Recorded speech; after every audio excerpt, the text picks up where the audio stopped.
tidak lepas dari eling dan waspada itu, agar kita itu selalu itu eling kepada Yang Maha Kuasa, yang utamanya penuh dengan pengabdian, waspada dalam kehidupan kita berjalan hidup sehari-hari, tidak siang maupun tidak malam, agar Halo, assalamualaikum warahmatullahi wabarakatuh. Selamat berjumpa kembali saudara-saudaraku semua, yang dimana saja berada, semoga selalu dalam keadaan sehat walafiat, tak kurang suatu apapun.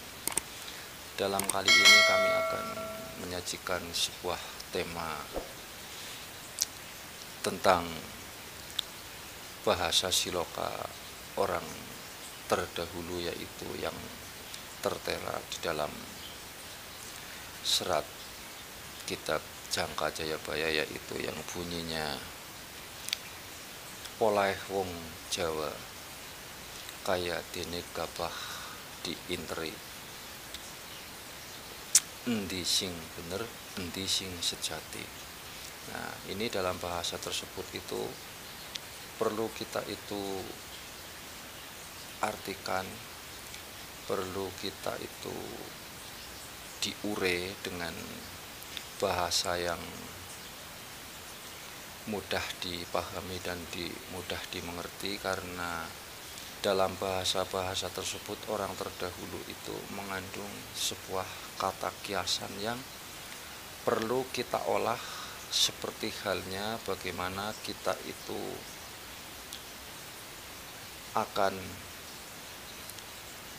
memakan sejenis makanan, seperti halnya kalau kita itu memanen padi, tentunya kita itu harus dikebyok atau diure. Setelah dikebyok itu harus diselip menjadi padi. Setelah menjadi padi itu harus dimasak. Karena ini temanya itu seputar dalam bahasa tersebut, Polaih wong Jawa kaya dene gabah diinteri, itu artinya itu polah itu kan perbuatan kita, perbuatan orang Jawa. Orang Jawa itu bukan khususnya itu orang Jawa Timur atau Jawa Tengah atau Jawa Barat, tentunya itu khususnya untuk suku tanah Jawa yang dimanapun saja berada. Itu artinya tidak boleh meninggalkan kesejatiannya orang Jawa tersebut. Dimana kita hidup, dimana kita itu berbijak, jangan mudah terbawa angin. Angin itu adalah sebuah kata kiasan, yaitu boleh dikatakan itu sebuah peribahasa, itu sebuah cerita atau sebuah tawaran atau sebuah ajakan. Jadi ibaratnya itu kita hidup, kita itu akan dibawa kemana. Ibarat kita itu sedang berlayar di atas kapal. Kapal tersebut itu punya nahkoda. Nah, itu yang disebut Polaih wong Jawa kaya dene gabah diinteri. Yang namanya gabah itu kan sebuah padi yang belum dijadikan sebuah beras. Padi itu disimpulkan sebuah ilmu, seperti halnya sebagaimana kita itu menyikapi ilmu padi.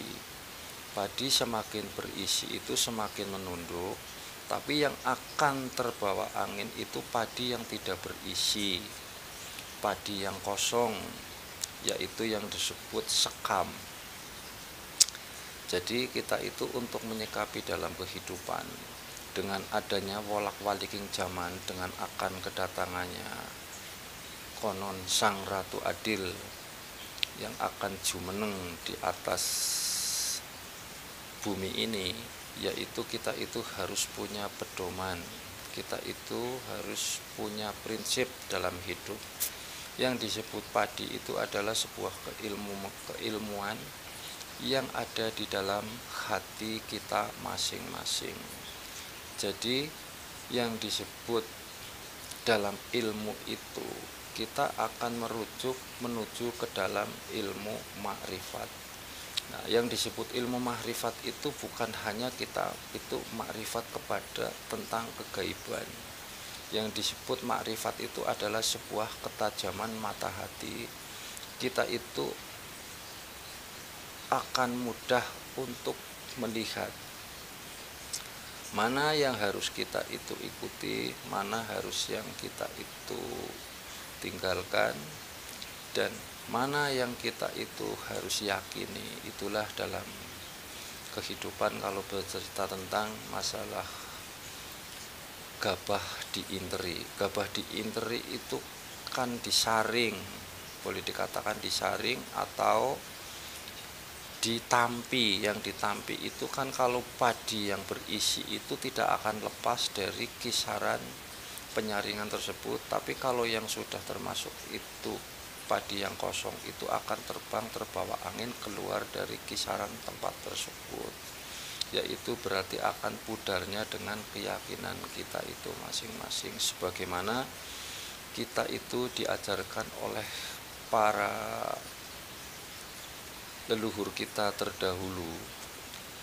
Siapapun dan dimanapun kita itu hidup, selalu itu harus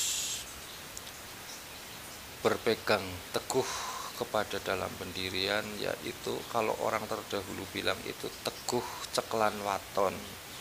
Teguh ceklan waton itu kan yang namanya punya keteguhan itu kan kita itu punya pegangan, kita itu tidak goyah, sekalipun itu ada berbahasa yang namanya itu gagak berkoar di pohon dahan yang mati.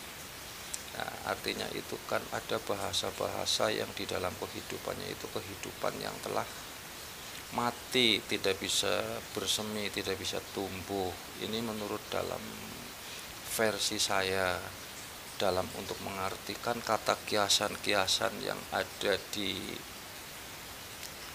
tulisan-tulisan yang para leluhur itu telah meninggalkan atau menitipkan, mengamanahkan kepada kita itu untuk dipelajari, untuk dikaji, untuk dipahami, agar kita itu hidupnya itu selalu itu eling lan waspodo. Jadi setiap bahasa-bahasa kehidupan orang zaman terdahulu itu selalu itu mengandung makna yang dalam, mengandung kata kiasan yang perlu kita itu perlu kita pecahkan, agar kita itu hidupnya bersenantiasa itu dalam keadaan selamat dunia maupun akhirat.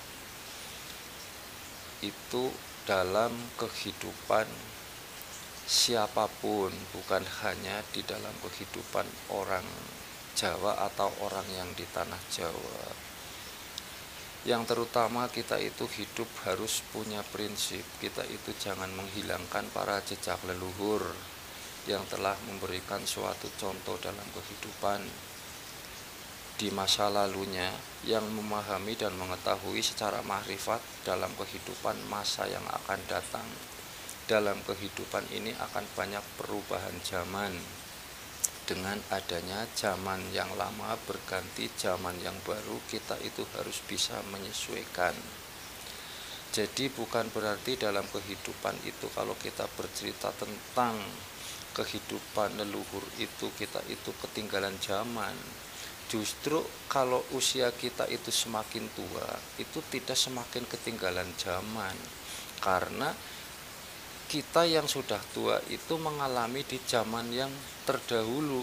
Tapi kalau orang yang baru lahir atau generasi-generasi yang tidak menyaksikan atau tidak mendengarkan cerita tentang para leluhur itu yang disebut ketinggalan zaman, karena tidak tahu zaman terdahulu.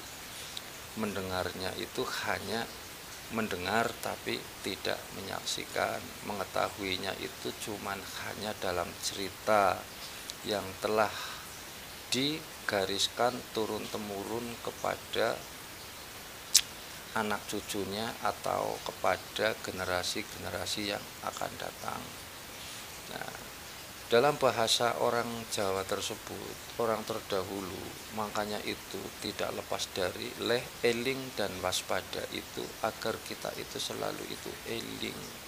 Eling kepada yang maha kuasa, yang utamanya penuh dengan pengabdian, waspada dalam kehidupan kita berjalan hidup sehari-hari, tidak siang maupun tidak malam, agar kita itu dapat keselamatan, agar kita itu termasuk orang yang di dalam lingkaran gabah diinri atau gabah ditampi. Ada kata sebutan itu, wong Jawa diirigi, sing badak itu mrojol, yang lembut itu keri.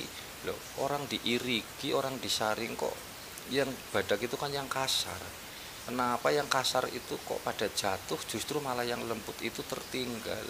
Nah, itu artinya itu kan dalam daya pikir kita itu segala sesuatu itu harus dipikir dengan seksama, dipikir dengan kelembutan hati, tidak boleh asal-asalan atau tidak boleh kasar-kasaran. Kalau yang kasar itu jatuh, itu kan kata kiasan juga. Nah, itu tanda-tandanya untuk menghadapi kehidupan yang konon dalam cerita para leluhur itu akan dalam kehadirannya Satrio Piningit atau Ratu Adil.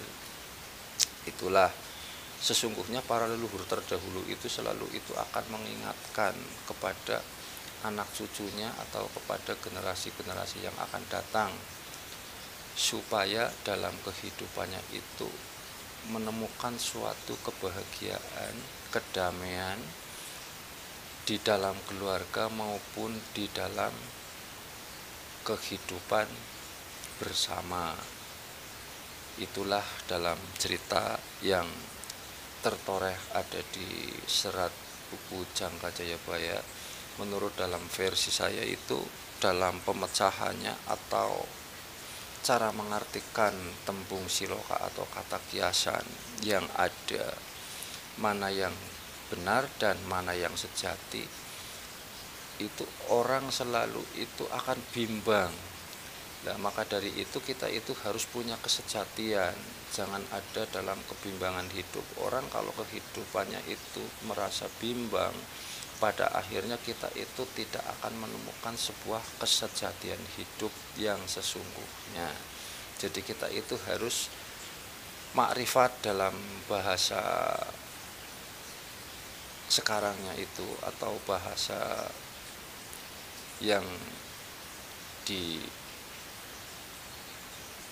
disandang oleh semua orang, yang disebut makrifat itu kan harus eling, harus waspada. Bukan yang namanya makrifat itu tahu dalam tentang hanya kegaiban saja.